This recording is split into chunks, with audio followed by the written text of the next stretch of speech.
Hey everybody, and welcome back to FSi DFS. I'm McKinley412, looking at the 12-game main slate, Cliff Notes version right here.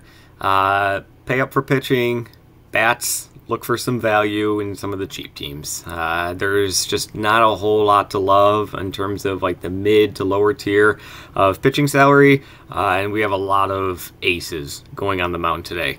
One other thing to note is we're getting close to the end of the season. Shockingly, teams are starting to clinch the playoffs at this point in time. Some teams have just kind of mailed it in. So lineups are starting to get a little funky. Teams are wanting to see what they got in like certain prospects. They're resting guys for like the playoffs and all that kind of stuff, or they could be coming up in the next week or so. So things are going to get kind of weird. When things get weird, these videos become a little bit less accurate because, I mean, once lineups come out and we see that, oh, like this lineup is not at all expected and we're missing their top 2 or 3 guys, we're going to have more interest in the pitcher. Kind of shakes the slate a bit. So yeah, let's just dive right into it though. Strider, way up at the top. I mean, Philadelphia, they have a lot of home run upside. We know this by now, but they also have a lot of strikeouts in their lineup. So like the ceiling is certainly there for Strider. 12.8K though is just tough to stomach. And he's honestly struggled more so than I recall him struggling in the past. Now, it's typically been in the first inning, and it's been every couple of starts, I guess, as of late. It was 6 against St. Louis, 4 against the Dodgers. He had a 6 against Pittsburgh, 5 against the White Sox. So, like, these smash spots that he seems to be, but he's still getting 10 strikeouts in them. Strikeouts have dipped ever so slightly as of late. But still, 12.8K, like, it's justifiable for Strider, especially given the strikeout potential of Philadelphia.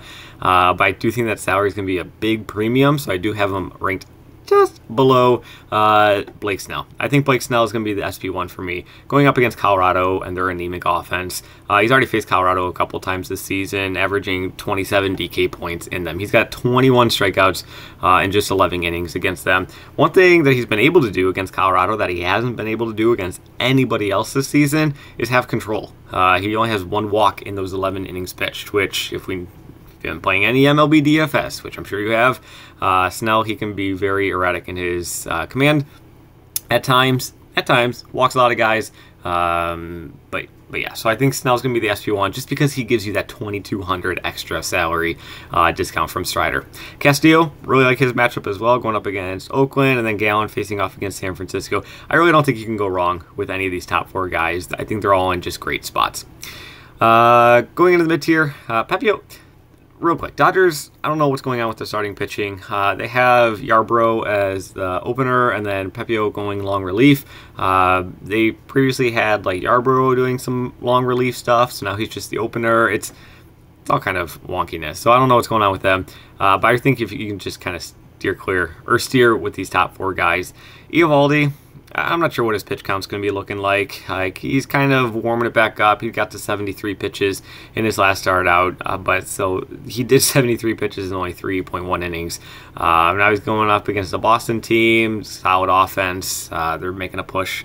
So yeah, don't really have too much interest in Eovaldi there.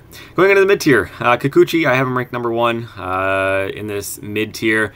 Just very limited in his upside. Like, he can provide you with a pretty decent floor, and he's got a decent matchup going up against the Yankees. But I think that his upside is pretty limited here. When you do look at him. Allen facing off against Kansas City. Pretty much anybody against Kansas City I'm going to have some interest in, especially a left-handed bat or a left-handed arm like him. Schmidt, he's on the other side of that Kikuchi game, facing off against Toronto. He's got some strikeout stuff to him, and he's cheap, 7.3K. He provides you with that solid strikeout floor. He only got 3 in his last start, but he's still good for, you know, a handful of strikeouts or more every given start. I really like facing, I like right-handed pitchers going up against Toronto. They just have a whole lot of right-handed bats in their lineup. Yes, they have left-handed bats that they could put in there. Belk, Kiermaier, Varsho, all those kind of guys. But still, as a team, they just struggle a bit more than usual against right-handed pitching. So if people did want to go super cheap, I wouldn't shock me if Schmidt does see a little bit of ownership here tonight. Brown, Cobb, Gibson, just kind of leftover scraps. Not really interested. Probably won't even have them. If I'm making 5-10 lineups, I'm probably not touching any of them in those 5 to 10 lineups. It would just be, 20, 150 max, those kind of stuff. Going to the cheap tier, Blackburn, believe it or not, actually goes to the top. It feels weird putting Blackburn up at the top, but he's facing off against Seattle, and Seattle strikes out a lot against right-handed pitching. They're one of the higher strikeout teams in the league against right-handed pitching. And Blackburn's capable. He's capable. He's got that, like mid to upper teens strikeout rate. He's capable of getting you 5, 6 strikeouts. And if you can get, 5 strikeouts below 7K, I'm going to have a little bit of interest, especially when we're so tight on salary like a slate like this. So Blackburn is going to be number 1. Assad for the Cubs, I'm number 2. The wind looks like it's going to be blowing out in Wrigley. I was looking at covers. You guys know this by now. If you watch these videos, like I go to covers for the MLB weather.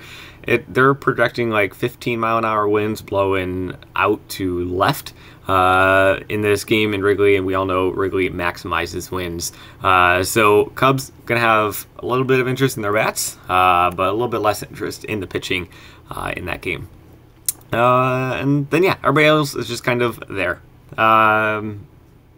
So really stick with the top tier. I think that's kind of where we need to go if we are building a lineup tonight. So we'll throw in Snell, we'll throw in Gallen. 3.7K remaining if you do that. What if you do Snell and Strider? 3.3K. Like, it's going to be really tight. There's just not a whole lot to love. Maybe we do need to go down to guys like Schmidt and Kikuchi, even Blackburn. But we'll stick with this for now and see what we can do. So looking at the sheet, you can see top tier Cubs, Braves, Houston, Padres. I think I actually might put San Diego up a little bit more, especially like if Profar is leading off, like he could, give us a little bit of salary relief. But still, I don't think that you're going to be able to touch this too much in your builds unless you're going real cheap at SP2. Because we all know what Atlanta's salaries are at, but even the Cubs, they've got extremely pricey over the past month or so. They got five guys of a 4.8K, got a couple guys in the high 5s. So Cubs are going to be extremely expensive as well and very difficult to jam in. So I'm honestly going to be looking at a lot of this cheap stuff. Washington, Cleveland, Milwaukee being the 3 main teams that we're going to be targeting. So I will take the floor with the pitchers because even like these cheap teams, Washington, Cleveland, and Milwaukee, both are in great matchups. Or all of them are in great matchups. I think Cleveland's got an implied run total of like 5.4 or something. Washington's close to 5. Milwaukee's up there too. So like they're in solid spots. They're expecting a lot of runs to be had. Washington going up against Urania. This pitcher is just awful. He was able to shut down the Minnesota for about like 6 innings, and then the wheels fell off, and then the bullpen behind him fell off, and I think Minnesota ended up with like 10 runs that day.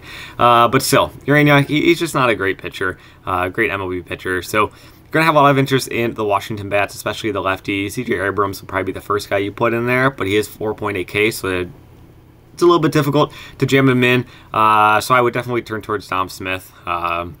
Nice lefty, very affordable, 2.8K. He would be the guy that I would be probably jamming in right after that. Keeper Ruiz, 4K. Garcia, 3K. So I think you can kind of see the value in Washington, but there's also a whole lot of value in Cleveland, and I actually like the Cleveland side a little bit better than Washington. It's just the rain concern that we do have to be paying attention to here, but these guys are extremely affordable, and they can smash the ball. Guys like Naylor, really either Naylor. If you want to go Naylor for space here, you can throw him in. But Naylor at 3.2, Quan 3.6K. He's probably going to see quite a bit of ownership if I had to guess at this point in time. Jimenez at 3.7. Like there's a lot of affordability in terms of Cleveland. And you can quickly see, like, just doing a quick Cleveland Washington stack, things get it opens things up. Right, so we got close to 4K remaining for the rest of our bats. Milwaukee, when we're looking towards Milwaukee, Kana he's hitting the ball very well as of late. He'd probably be one of the first guys that I'd be jamming in.